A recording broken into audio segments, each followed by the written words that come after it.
Hi guys, welcome to our YouTube channel. We are the Young YUW women from Africa to Kun, South Africa.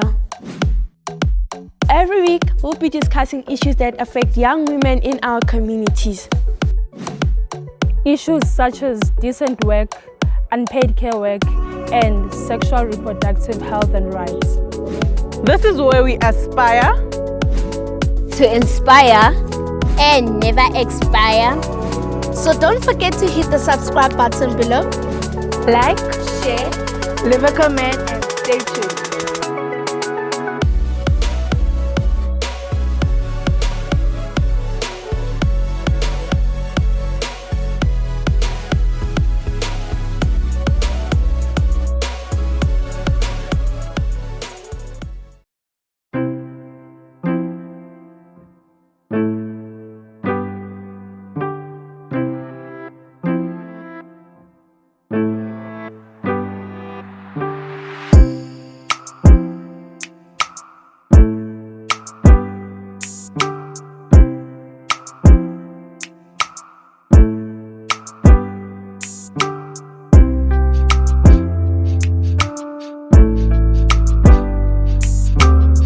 Good day everyone and welcome to the Young Urban Women Dialogue. Today we are gathered here in the space to discuss the issues that affect the young women in South Africa, particularly the young black woman.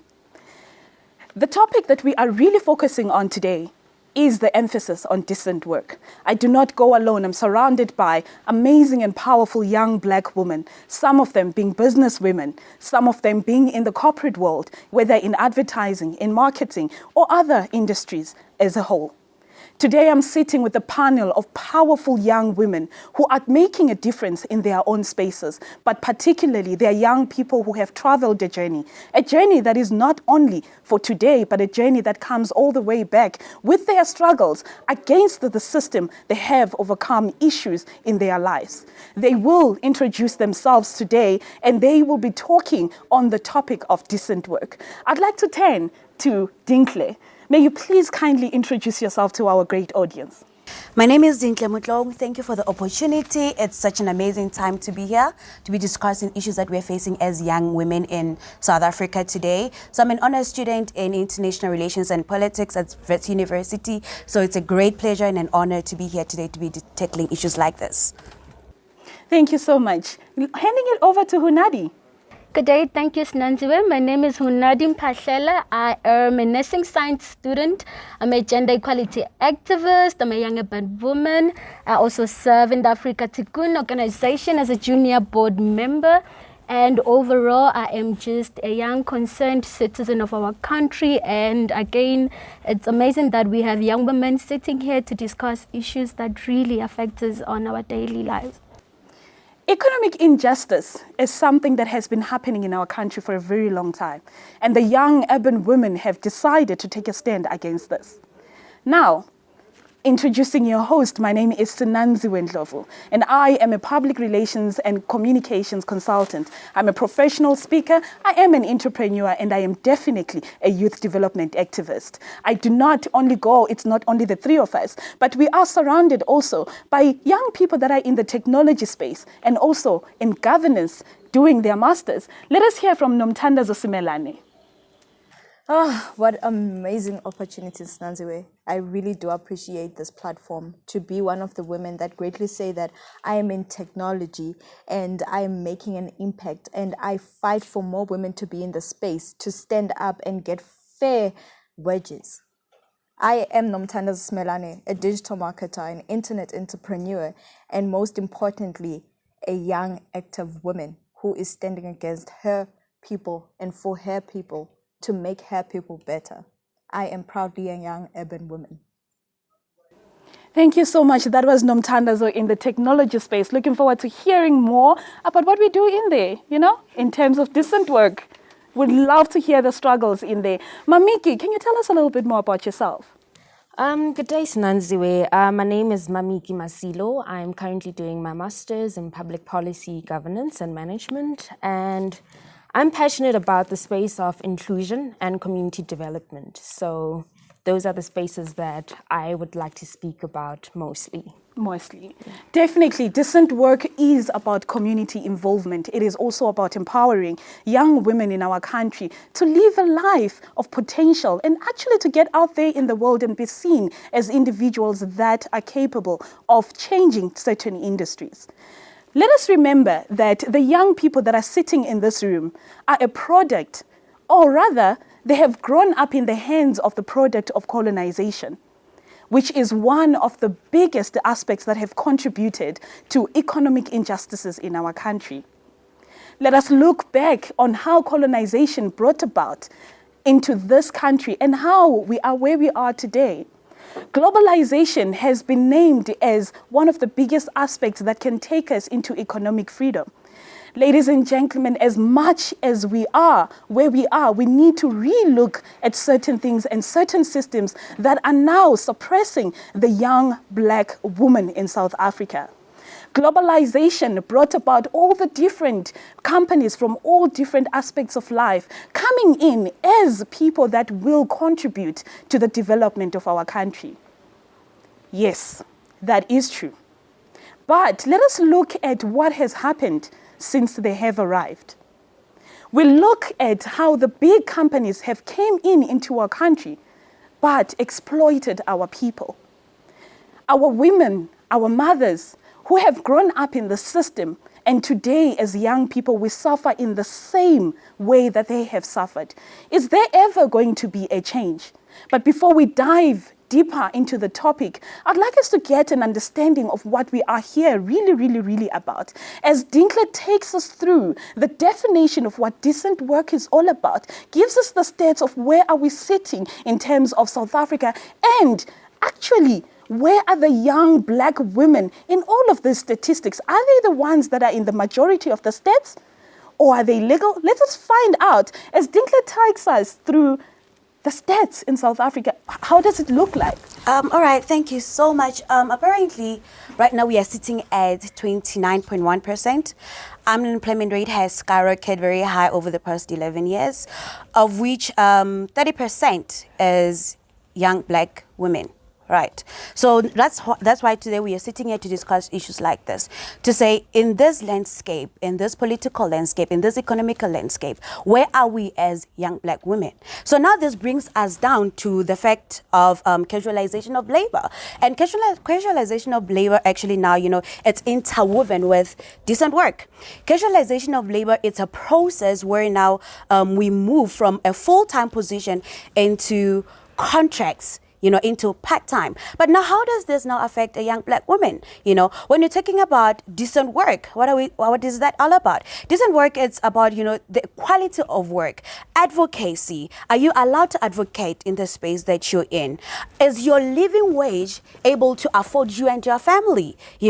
As a young black woman, are you able to afford the necessary daily basics, of your life? That is not the case. So over the years, casualization of labor has been an increasing phenomenon. It has been playing in political spaces right now because we, as young black women, that is where we are in this landscape, in this pyramid. We are down there, and we are the ones who are getting these jobs of part-times, commissions, and you're not able to support yourself, So that is why today we are sitting here to say, now, how can we change this all about?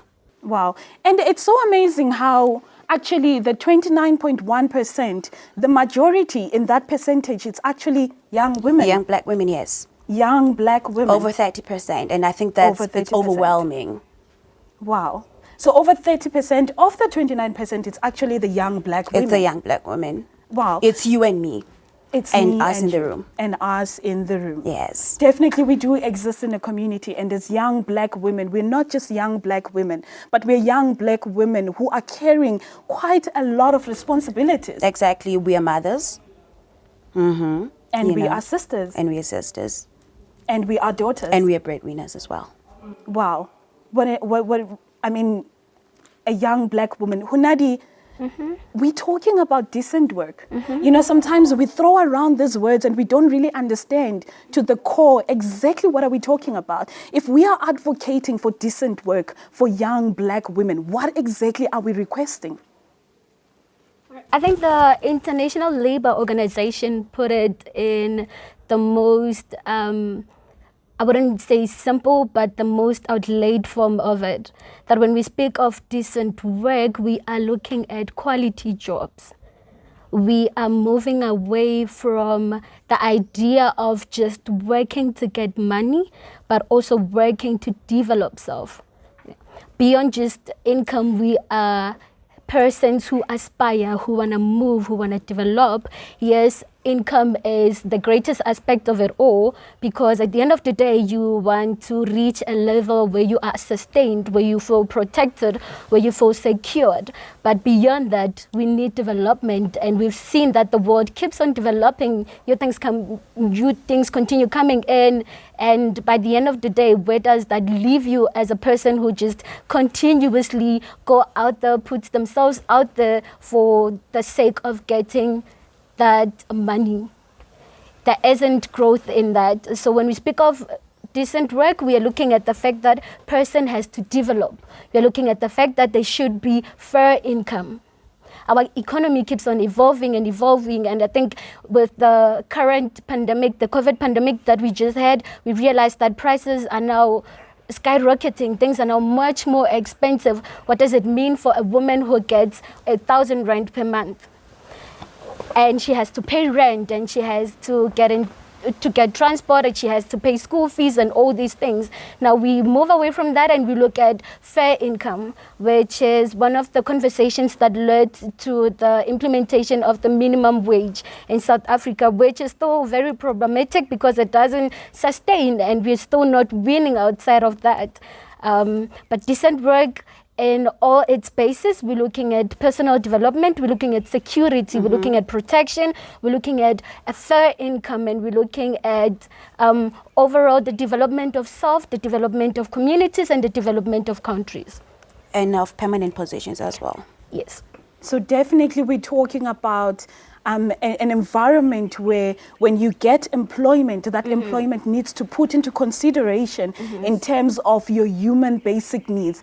Understanding that you're a holistic human being and you cannot be in a job for 6 to 6 when you have a family as a young woman, and you're also putting into consideration your ways of living in terms of your transport, in terms of your home, in terms of payments. I would love to know what the realities of young women in the room, just for us to give our viewers the reality of what we are living in. As a young woman that is in school, you have a part-time job, you have a side hustle, and how that life really looks like. I'd love to throw this to the audience and just find out what their feeling is about in terms of their lives. What does a life of a young black woman look like in reality?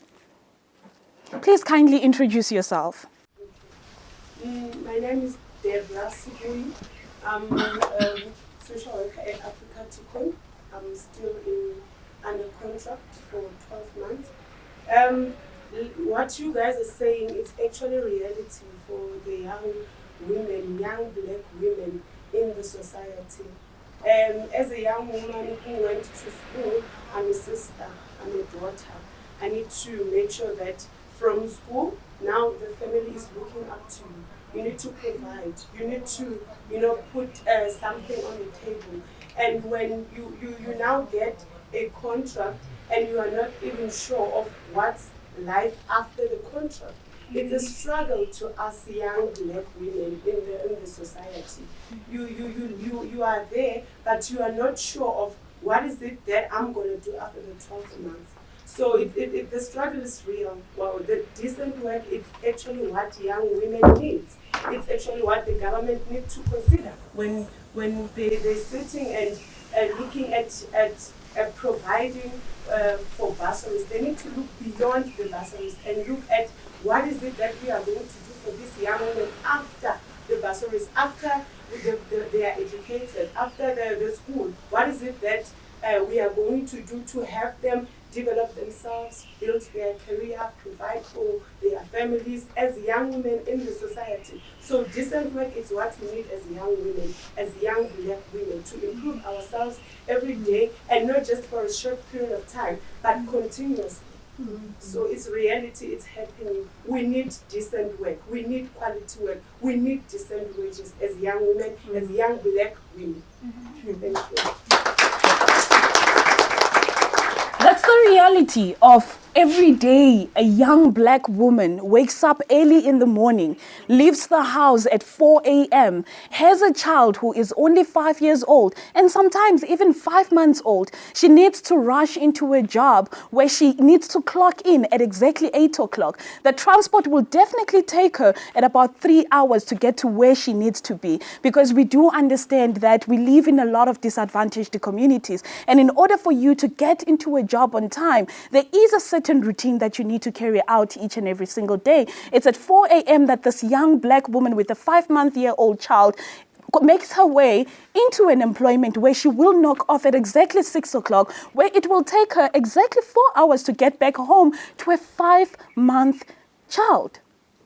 This is the reality of a young black woman. I would love to hear, there's a woman at the corner, a young woman at the corner who would love to contribute to this conversation. Please kindly introduce yourself. Hi everybody, my name is Morongwa. I am a young woman and also a young woman that has worked with several other young women. The realities of a young black woman specifically are actually shaming, because young women were promised to be delivered from unemployment. And the moment where you think there's actually lights at the end of the tunnel, where there's some sort of positivity, you get into a workplace and then you get exploited. They tell you about a bare minimum of 3.5. That not only doesn't actually also cover your own personal needs, because you need to encounter things like transport, like food, like toiletries, and so forth.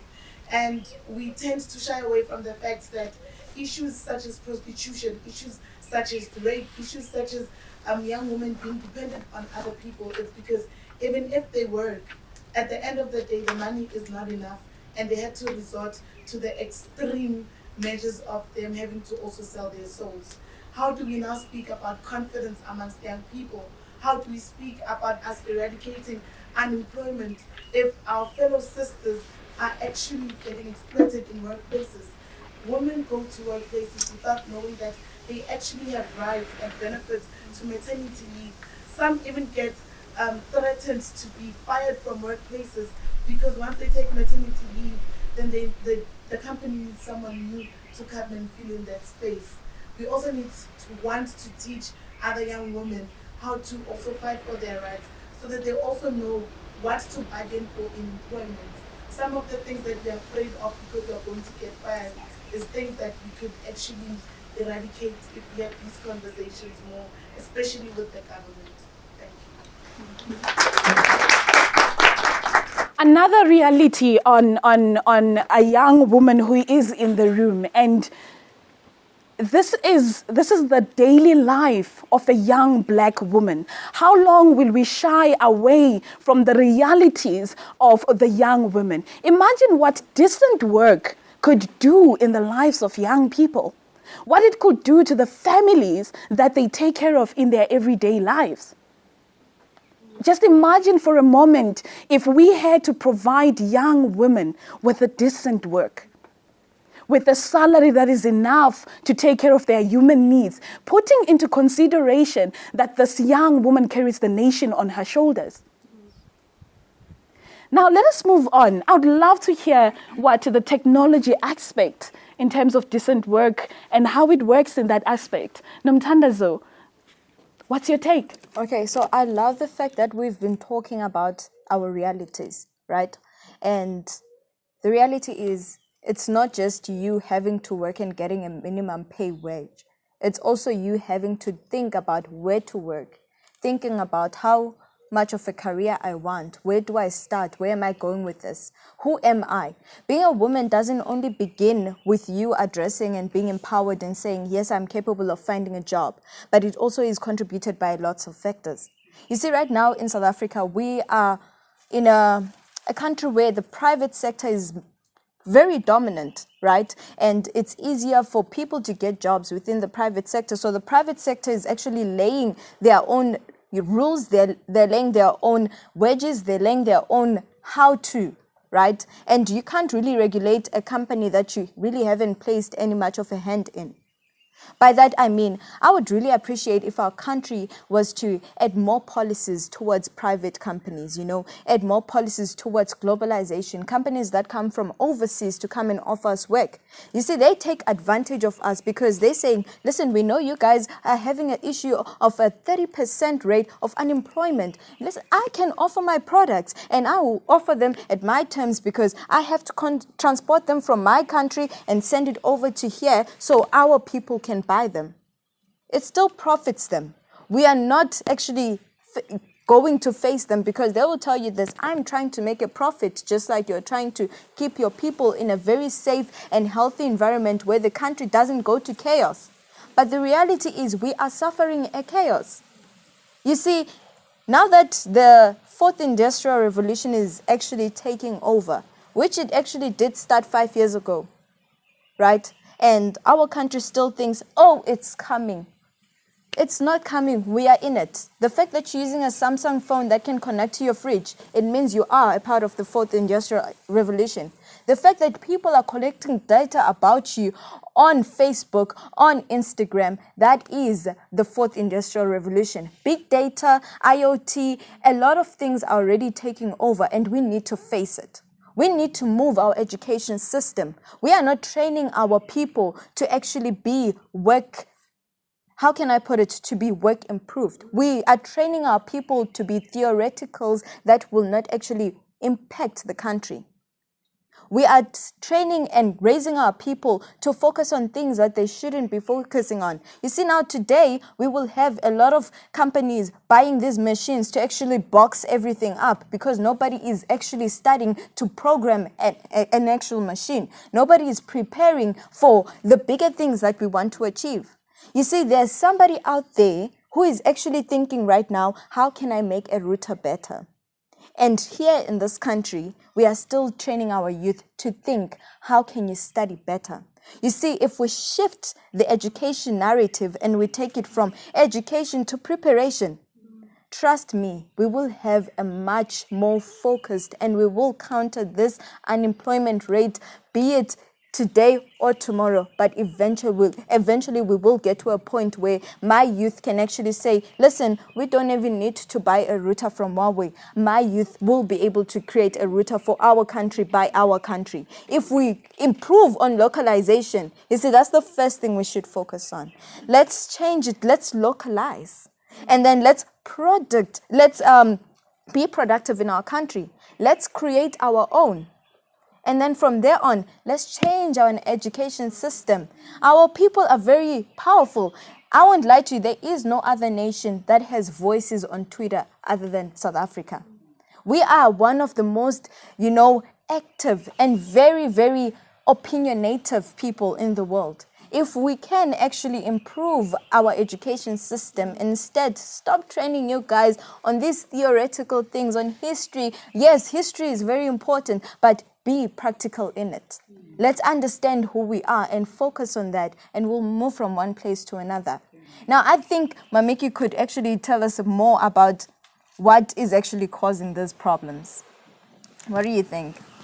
I can't quite say what is causing the problems, but I can speak on sustainability in terms of our policies. Yes. One thing we speak about mostly in our country is sustainable development. And economic development is one important aspect in that. So how do we say that we are moving towards sustainability if we do not have sustainable jobs?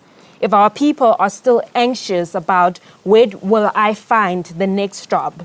I've been in a space where I've worked with projects that come with the EPWP. We have spoken mostly about the private sector. You spoke about the private sector, but I'll speak about the public sector, wherein people can be hired from 3 to 6 months, and they will say that they are giving you skills to take over onto other projects to develop yourself, to better develop yourself. But how do I develop a skill if I've only been employed for 3 months or 6 months? And I've only been hired as a young black woman most of the times in these projects. I will be hired as a flag lady. What skills am I gaining from that? So we need to go back into looking at policies such as our public-private partnerships and the tender system as well. When we contract work to other people, these private sectors, how do we regulate? How do we make sure that the people are benefiting that come in and work for those people? When we speak about wages as well, how do we make sure that these people are getting fair wages? Because at times, they will tell you that no work, no pay. If you don't come to work because there was a weather issue or the employer told you not to come to work because there was a stoppage on the project, they will not pay you for that. And these are the things that are not stated in these contracts with these workers. So when we speak about decent work, we must also speak about how is decent work going to move us into sustainable development goals. We have an NDP 2030. How are we going to reach that if we are not really developing people in real-time skills that they can actually use and implement? Being a flag lady is not really going to take you far. You can be one for 3 months, but job rotation, somebody spoke about job rotation, but how am I supposed to move in the industry if I do not understand the industry as a whole? So these are things that we also need to speak about as to what are the real skills that we need to learn at the job and all of that. I know there's statistics that say that in 2010 alone, more than 4 billion workers on the EPWP projects were only earning 2.5 per month. So what is 2.5 actually going to do for you? And this is a contract based. I'm only being contracted as a worker for 3 months. My contract does not have anything that will benefit me in a sense. So I don't have any maternity leave on my contract because I'm just a general worker. So when we must be inclusive when it also comes to decent work and casualty in labor. Yes, yeah, definitely. And I feel like you've tapped into understanding in terms of, as a country, are we building people to actually eat today, put food on the table today, and then there's nothing for tomorrow? Because if you are actually going to pay someone 2,500 Rand, and already the rent in South Africa is 3,500 Rand, when you have your small little bachelor apartment is 3,500 Rand, how is that person supposed to pay for their rent and still take a young child to school, at the same time still take transport to work, and at the same time still take care of all the other human needs, the basic needs of a human? You know, that is why the mandate when it comes to young urban women is an emphasis to say that as young women, we need decent work that will focus on the quality of the job that we are getting. And the job that we are getting, are there benefits into it? If I am looking at this job that I am getting, where am I going in 5 years' time? Do not tell me about 6 months' time. 6 months' time, there was Corona, it was lockdown.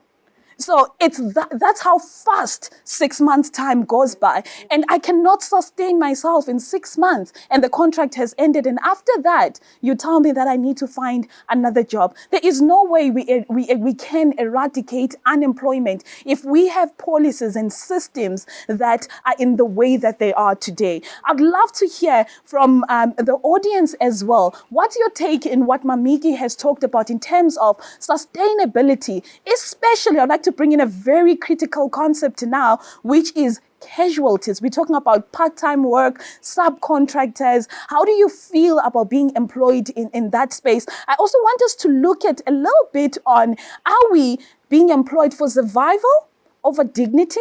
What is going on in that aspect? Because decent work does put into consideration in terms of the dignity of a human being. I'd love to hear from the audience. What are your thoughts? Yes, you can please introduce yourself and let's hear your thoughts.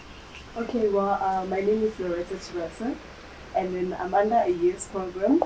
It's ending around November. So it's been 12 months. I mean, it's going to be 12 months, and I could say so far I haven't gained so much knowledge. There was Corona, I couldn't get so much knowledge because we were at home, it was locked down, and then from there I have to find another host. Where will I find another host? Because it's been like 12 months without any knowledge because I was not doing anything during that time. I was at home, not gaining it. It's like I was collecting a stipend. And again, with the casual work, I would say it's not fair because if maybe you want to buy a house, there's no way you could buy a house with the casual job. Because you go there, even like buying clothes, you cannot even have what's this, like take clothes this thing of credit. You can't. Because when you get there, they need to check your contract. And then your contract only says 12 months. So how can you purchase something like that? So for me, I'd say it's a waste of time, honestly. You're collecting money, but it's wasting your time. Wow. She talks about the waste of time. Let's hear from the back. Hi, my name is Angela. I've had an experience when I was looking for a job, basically when I left matric. And I did a seasonal work, but mine was just for 3 months. And my experience is that there's no, the system does not protect us, and it's not for us, and we'll never be in our shoes to understand what we're going through. So those are the 3 things I think I've always come across, and it's, even if I get a permanent job, there's always that pressure, even from a boss, like you're a woman, who are you? So it's like you're not even recognized, even in the system. Who are we as women? So a lot of the times, I think the conversation for me in my mind, it's always been like, if you don't recognize me, if you don't see me as a woman, like who am I in the system? So when I did the job, a lot of the times in my mind was like, how will I survive the next month? So survival for me is like the critical battle in the system. Is like, how do we survive if you don't see me? So yeah, so the conversation also dilutes. It's always going to come back to survival. Like, how are we going to survive? So yeah, it's very. Wow. So as a country, we are building young women to survive each and every single day. While at the same time, we expect those young Black women to be the leaders of tomorrow, to be the CEOs of tomorrow. We expect them to be the policymakers of tomorrow. But in the space that they are in at this moment, how do they think about becoming the CEO when they are actually supposed to be thinking about how they're going to survive tomorrow? That is something that is very crucial in a young Black woman's life. Besides each and every other problem that they're facing in their lives, this has become the critical thing. It's no longer about dignity. It's no longer about looking into their morals. It's all about morals aside, I need to survive through the day. And now I just want us to look at again in terms of how, when we look at casualization, right? You have a contract for 6 months. When we look at skills and when we look at sustainability, and I think this is something that Mamiki touched on very much, and I felt that Hunadi had some fire burning to say, you know what, I need to say something about this. Do you want to take us through your thoughts? All right. I just actually had a thought of the statement of one side where it says, the face of poverty remains black, and it remains a face of a Black woman, to be precise. And I'm thinking of how when we speak of decent work, we also need to consider the fact that both the employer and the employee need to participate in the decision making of where does the role of the employee go in the company or whatsoever setting that we have. I think with one of the speakers we had, the first speaker actually, our social worker lady, who mentioned that she doesn't even know where it will end by the end of the year. You know, she has no idea where her contract is taking her. And now it makes me think about decision making within workplaces.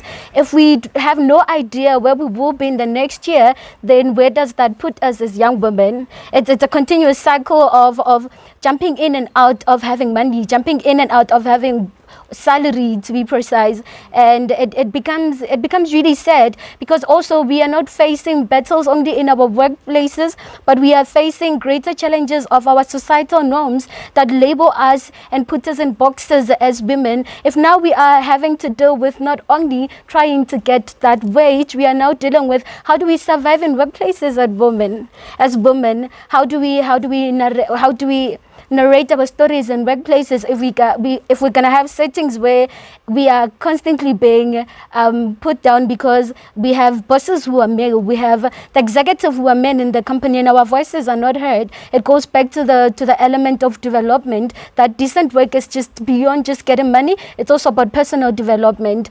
And Our issues are many as women.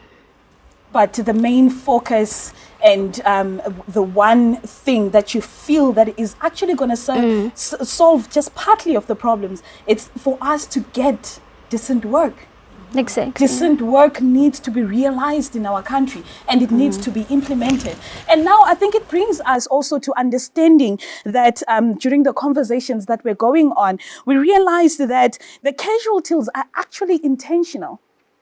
Yes. They have no benefits, and it's actually intentional. When you look at how globalization works and how it comes into the country and how it comes into the decision making in our government spaces, and how these big companies sit down with our own leadership and actually negotiate in terms of what they're going to provide the people. We need to understand that at the end of the day, if we do not want to sit here in the next 100 years and have our children talking about the same conversation and addressing the same issues, we need to take a stand in terms of how our leadership negotiates for its people.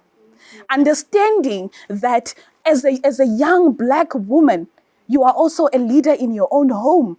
You do not only carry yourself, but you carry a nation on your shoulders. We carry our mothers, we carry our daughters, we carry the future kids, we also carry the sons, we also carry the men in the family, right? So when you empower a young Black woman by simply providing one thing, decent work, with a decent salary that is able to take care of this young person and her life. That is the only thing that the young Black women in the room are asking for. They are asking for decent work to be implemented. We have heard the struggles of the young Black women in the room today. These women are women that come from different platforms. They have found solutions within themselves and found solutions for their own problems. Today, they have not only come here to discuss the problems and sit on the problems, but they are also action-orientated and solution-orientated. So now we're going to dive into what are the young Black women saying is the solution to all the troubles and all the problems that they are facing in their communities. And I'd like to start with Dinkle, this side. Who wants to take us? Would you like to take us on what do you think is the solution to the young Black women's struggles? Thank you once again, Nanzio, for the opportunity.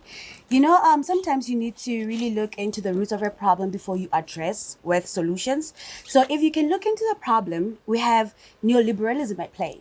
So neoliberalism is where now we're talking about deregulation of the market. And deregulation of the market leads into globalization. So now you see, you know, international companies coming into South Africa, deregulating the market for their own use. Why? Because they are pushing profits. They don't really care about a young Black woman. They care about profits. They care about making more money for themselves. So now we need now to dive into, you know, government-private sector relationship to say, all right, if now this is the interest of the private sector, what are now the interests of, you know, young Black women? What should now the government do? The government has a big role to play when it comes into pushing interests of young Black women. You know, the government now needs to stop looking into what the private sector can do. Yes, we know the private sector comes with jobs, but what kind of jobs? That is what we're saying. You know, we know it's jobs, but what kind of jobs? So now the government has now to start we need to put pressure, advocacy. We as young Black women need to put pressure on government to say, hey, look, this is where we are on the paradigm, and this is what we need you to do for us. Government now needs to say, we need to develop young Black women. Stop looking into the private sector, stop looking into international companies and what they come here to do, but now they should start putting young Black women first, you know. So there are policies now. There are policies. We need to actually now start pushing for policies that will advocate for decent work. So this calls for stronger advocacy from us to say, government, with your SDGs, you know, your social, your sustainable development goals, and with your framework, your legal framework, actually even now needs to push their legal framework back to them. Because they have been speaking on international platforms, they speak about, you know, how they provide decent work for South Africa. But when now you come to the grassroots, you see that is not what it's all about. So we need to now start going back and reading what they write.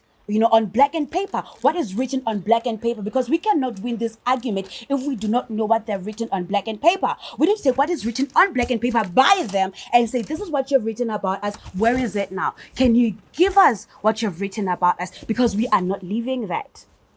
So the young urban women are actually saying we need to take our government to task and also to take responsibility for what they have put in black and white. Amazing. And this calls for young urban women all over the country, wherever you are. If you are sitting down there and you're burning with the same struggles that the young urban women that are sitting here today, please do get onto the platform, send us a message, and come and join us, because we do have a task at hand to actually hold our government accountable. Let us hear, Hunadi, what is your solution to the crisis? I think our call and our demand for decent work is done intentionally. We do it deliberately. So it is our human right to live and work in dignified settings, and it's something we cannot actually ignore in the long term. This is a call. This is a call to activists. This is a call to policymakers.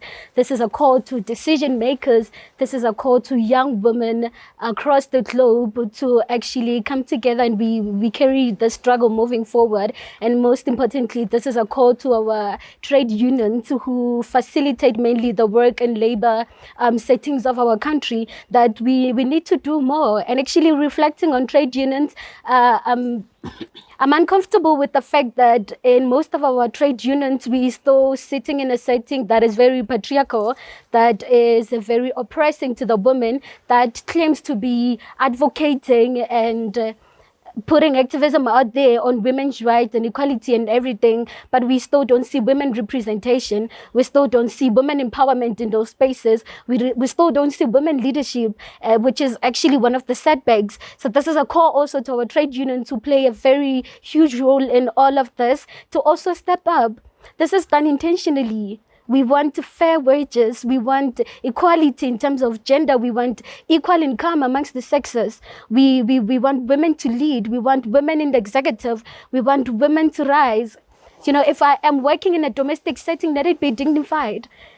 The fact that I'm a domestic worker doesn't have to put me down. The fact that someone is sitting in office and I am probably mopping somewhere, it doesn't make a difference. Give me what I deserve. And that is a wage that will sustain me. That is a wage that will give me social security. That is a wage that will protect me in terms of medicine and everything. Because beyond just being humans, we are persons to aspire to grow and develop. That is all that we're asking for, and we're doing it deliberately so. Wow, amazing. It is intentional. We are demanding decent work for all women in different aspects. And I think that is a very powerful way for us to actually moving forward. We hold the government accountable for what they have promised the people. We are not digging dead graves. We are just saying, you promised it, just give it. Just give it. Right? So I just want to hear, Nomthandazo, what's your solution? My solution is that give me a platform. Give all women a platform. You see, we come from a stereotype and norm. We're actually raised to think that there's specific things that we shouldn't be involved in. For example, IT. Right now, I am in a field where I'm just the only lady doing the support engineering. And it's like a stereotype. A girl cannot like computers. Girls like computers that are pink. Give us the platform. Involve us in processes. You see, the government right now is trying to move on making application processes for tenders, for whatever you're applying for, very simple and, sufficient. So they're trying to put everything digitally. They're trying to make everything on the internet. Allow us girls that know how to program. Teach us to program so we can program sufficient apps for you.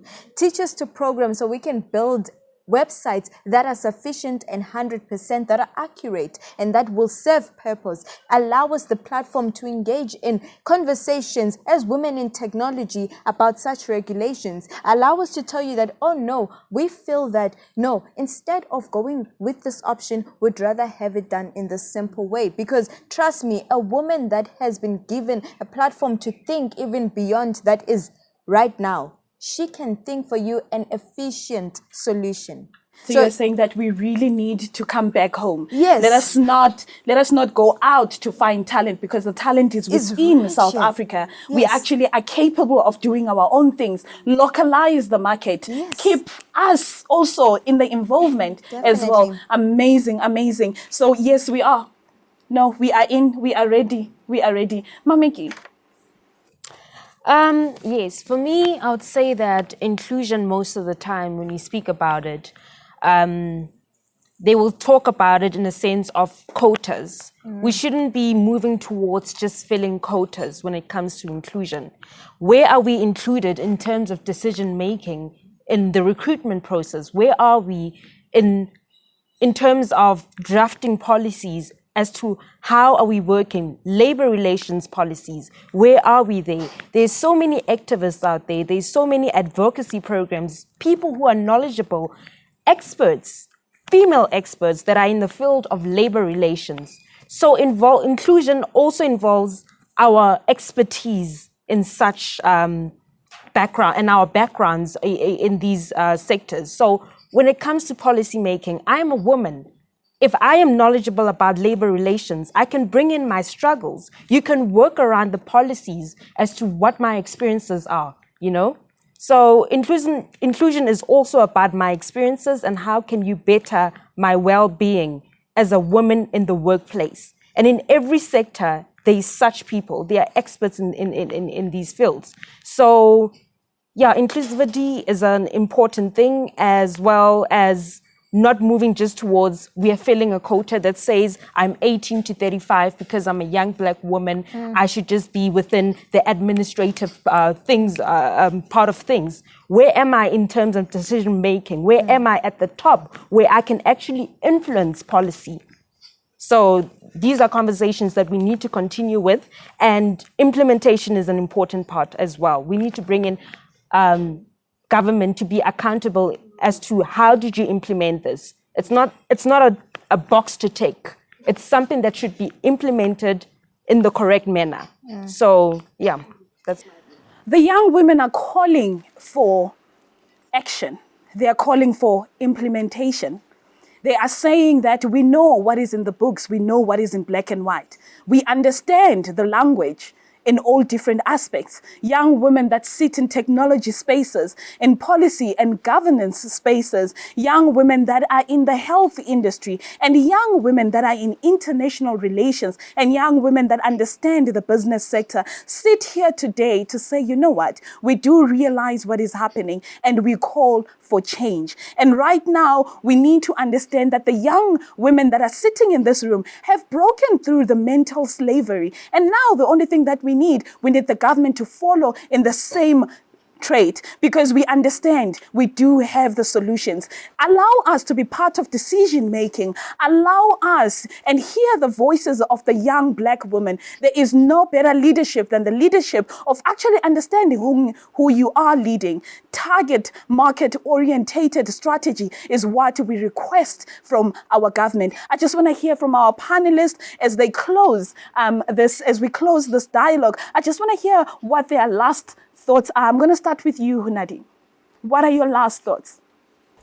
Young women, black women, white women, women of color, queer women, trans women, women of all walks of life, we see you because you are us and we are you. Our struggle is the same. We demand decent work for all women. Dinkley? My last word would be, as a young black woman, take up space. You know, we have been pushed, we have been shoved away.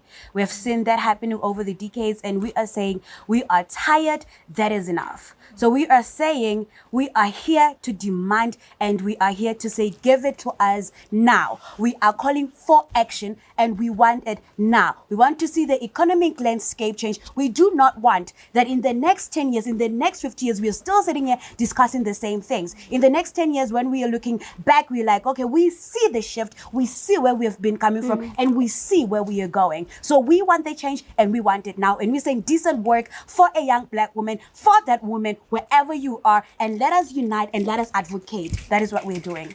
Powerful words, Nomthandazo. Snanziwe, thank you so much for the day. Honestly, this is a reality for everybody. It's not just South Africa that has these statistics. Everybody else in this continent, in Africa, we're going through the same thing. We are all struggling in this game together. And I'm calling for international support. If you're a woman, if you're a man, and you're out there and you know the struggle that we're talking about, and you've faced it before, join our movement. Be with us, support us, care for us. The little things that we do, standing up for people in the work environment that we see are being mistreated, that is being an activist. Waking up and educating someone that, listen, this is not right for you. Here is another opportunity. That is being an activist. You don't really have to be sitting and wearing this young urban woman t-shirt to be a young urban woman. You can clearly be a man. I would really appreciate for more people internationally, people all over the world, to voice out on this, because I know we are all burning inside and we go through it on a daily basis. Let's face it together, because a struggle attacked by a person is not really a struggle until a community gets involved. Wow, amazing. Calling for international activism. Mamiki? For me, I would say that inclusion is not just a normative concept. Policies are not there just to have them on paper. Implementation is a very important part. It shouldn't just be something that we aim to do in the next 5 years. It's something that should be implemented from the day it is implemented. From the day it comes out as to say that this is the policy, this is what we aim to do. Let's start moving towards that. Let's not say that in 5 years' time, this is what we expect. In 10 years' time, we are tired of that. That has been going on for decades right now. So these are not just concepts. These are not things that we should just be ticking off just to say that we've done it and, you know, we've impressed a few people. We've shown faces here and there. What about if I am growing as a woman in a particular sector? I can't say that women are growing. We all have to move and develop. That is not development if I am by myself. So true development happens when we all develop. That's just my take on things. Akhulumile amakhosikazi. The young women have spoken. This is not the last time that you hear from them, because they are action orientated. We have demanded response from the government. We have demanded for international activism. And as we end off this dialogue, we say it's not the end, but we will definitely be back. But in closing, we would like to say and re-emphasize that we demand decent work for all women.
more than 25 years of democracy, where the nation was declared to be free. One of the freedoms that they speak about is economic freedom. But is that really a reality for young black women? Is it a reality to have a decent work as a young black woman? It's time to fix the country. It's time to put the crowns back on top of a young black woman's head. Hashtag access to permanent secure jobs. Hashtag enough with exploitation at work. Hashtag paid maternity for young women. Hashtag equality in the workplace. Hashtag to preponderance of full-time and permanent positions. I believe that in our country, most citizens believe that most women are fragile when it comes to the workplace. Most companies baqasha abafazi because they believe ukuthi anytime soon kwamele ukuthi baye kuma maternity leaves and so forth. So I want to raise awareness ukuthi they should also consider the rate of employment when it comes to women. Thank you. Hashtag safety for young women in the workplace. Hashtag organizing principle for meeting human development goals. Hashtag practice decent work for black women. Hashtag an equal flow of rights. Hashtag secure the bag. What the hashtag basically means is that as a young woman, you should nurture your goal and hold on to success whenever you have the opportunity. Hashtag normalize decent work for black women. Hashtag elevated to elevate. Hashtag decent work demand decent wages. Hashtag uncommission my pay. Hashtag we cannot all succeed while half of us are held back. No matter what the obstacles may be, whether it be socially, economically, or culturally, everyone is entitled to a decent work. Hashtag quality development of women through decent work for a better tomorrow. Hashtag break it down. Hashtag decent work economic growth is one of our goals. Hashtag having a job doesn't guarantee a decent living. Hashtag Sabawa. Hashtag conducive environment for independent growth. If the government can provide funds for every small business, then everyone is entitled or has an opportunity to create an employment for themselves. Success is a battle between you and yourself. Hashtag uncommission my pay. Hashtag decent jobs for decent living. Hashtag decent working hours. Hashtag productive work and fair income. Hashtag rebuilding South Africa. It's about time we start talking about decent work. It's about time we start amending policies about decent work. It's about time we think about the fair rates for young black women in South Africa. It's about time you give decent work to young black women. If not us, then who? If not now, then when? Hashtag eradicate poverty. Hashtag afford pay. As young black women, we demand